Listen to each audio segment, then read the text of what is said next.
Are you ready? Oh yeah! From parts unknown and into your home, this is the Groovy G Championship Belt Podcast. Now, here's your host, Groovy G. Hello there folks and welcome to the Groovy G Championship Belt Podcast. On this episode, we take a close-up look at a real, handmade big gold belt. You're watching the Groovy G Championship Belt Podcast. For your official Groovy G Belt Podcast merchandise, check out www.groovygshop.com. Now, an entire book has been written on the big gold belt, and I am not going to go into all of this belt's history and complexity. What I will say is that you need to look up the Mid-Atlantic Gateway, and there you'll find links to the big gold book written by Mr. Dick Bourne. Now, Dick Bourne has also written some great books on the famous NWA Dome Globe belt, and also the history of the United States title belt. Dick Bourne will be appearing on an upcoming episode of the Groovy G Championship Belt Podcast, so make sure you subscribe to this YouTube channel so you don't miss that interview. Now, this particular belt is not a mass-produced replica, and it's not an acid-etched belt or an acid-etched belt that someone has carved into. This is a handmade engraved belt made by a real silversmith. Now, the original big gold belt debuted in 1986, and it was made by Crumrine, who were a rodeo buckle manufacturing company. That is what made this belt so unique. It is not an acid-etched or a cast trophy-style belt. It was essentially an oversized Western rodeo buckle, and that is exactly how this particular belt that you see in front of you has been made. If we start with the small side plates on the left, we can see the raised rope border, the ruby holders, and the 3D wrestlers. All of these elements are 3D, an effect you cannot get by acid etching a belt. These elements have been made separately to the side plate and attached later. Now that's exactly how the original big gold belt was made. If we take a close look at the ruby holders, we can see they are actually hand engraved flowers with a smaller rope border around them. They're known as conchos in the rodeo buckle making trade. Another thing, if we can zoom in on that silver texture. Now the original big gold belt had this two-toned gold and silver dual plated effect, and it was only much later in its run in WCW did the original big gold get replated all gold and end up looking almost orange in colour. It was also put onto a black leather strap in its later run with WCW. If we have a look at this silver part, we can see the texture is almost chevrons or arrows or upside down V's. This is because when the silversmith engraves into the buckle, he moves his engraving tool from side to side, making this texture.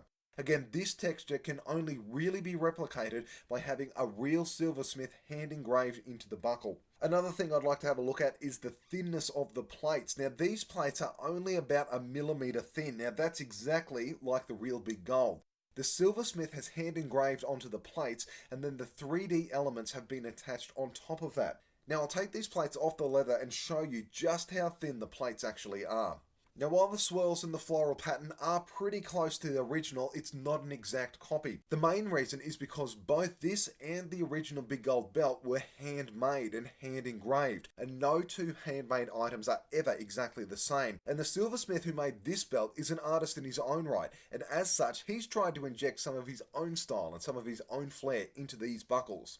If we look closely at the swirls, we can see that this belt is actually a little bit more detailed and more intricate than the original big gold. On top of the swirls, there's almost like a cross-hatching where the silversmith has engraved the pattern, then come back to add even more detail on top of that engraving. Let's move on to the main plate. Again, it has the concho ruby holders, the crown, the globe, the wrestlers, the raised rope border, all of those elements that have been added after the initial engraving on the main buckle, and the letters. Now, these letters have not been individually cut out. Instead, each word is cut out from a single piece of metal and then attached to the buckle. This is a special trick that silversmiths do to show how skilled they are working with metal. The silversmith has gone over these small connections between the letters with that same side-to-side engraving technique to hide where the connections between the letters are. Now in Dick Bourne's big gold book there is a photo of the font used on the original big gold belt, and if you look very closely you will see the small joins in between the letters.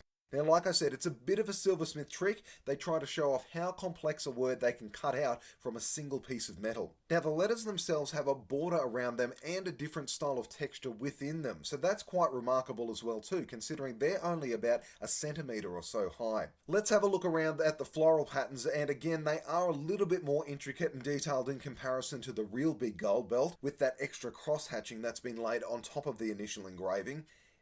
Here's the nameplate. It is removable and it features a different font than what has been used on the main buckle. If I take the nameplate away, we can see that it too is only really thin, and we can also have a look at how the belt appears without the nameplate.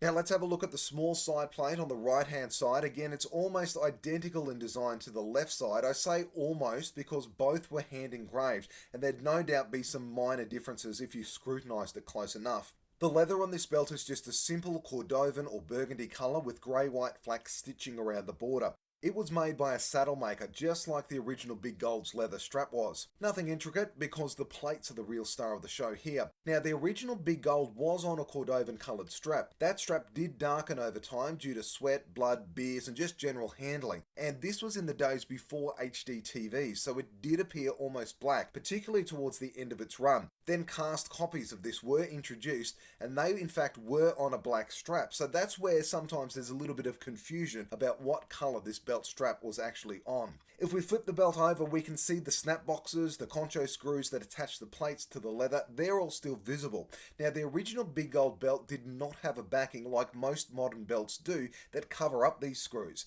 There was a backing, just like on this belt with the darker coloured leather backing, then the holes were punched in on top of that and the plates attached.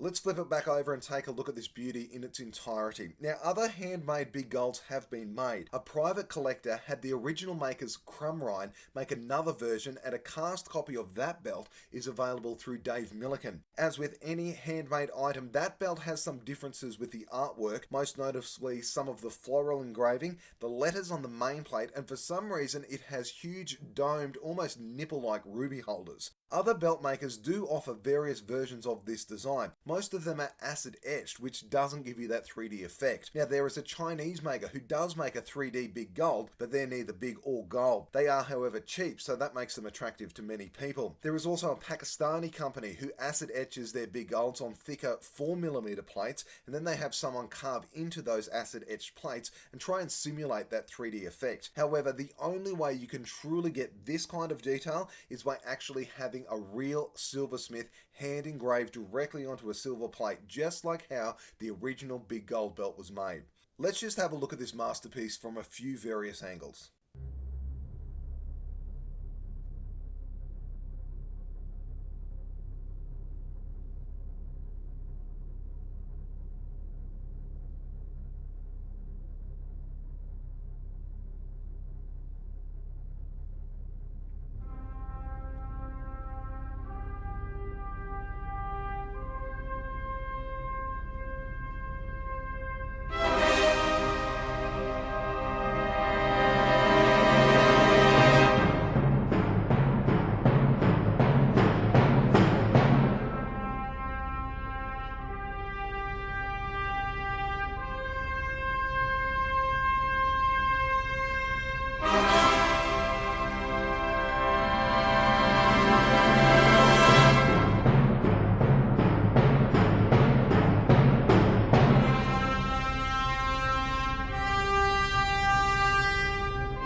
You're watching the Groovy G Championship Belt Podcast. For your official Groovy G Belt Podcast merchandise, check out www.groovygshop.com.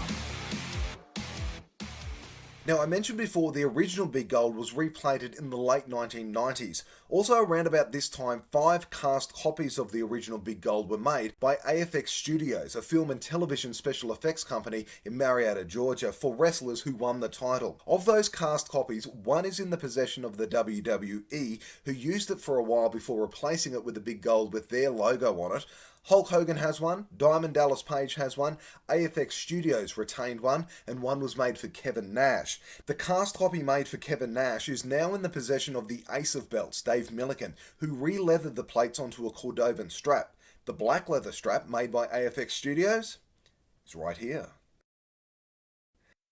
Now, this leather strap is identical to all the other black leather straps that the replated and the cast copies of the Big Gold were placed on. You can see there's some indents where the cast copy once was. I'll put these plates onto it and you can see that this handmade copy is the exact same size as the cast and the original Big Gold. That's the attention to detail that has been put into this belt. If we look at the front of the strap, we can see black stitching all around the outside.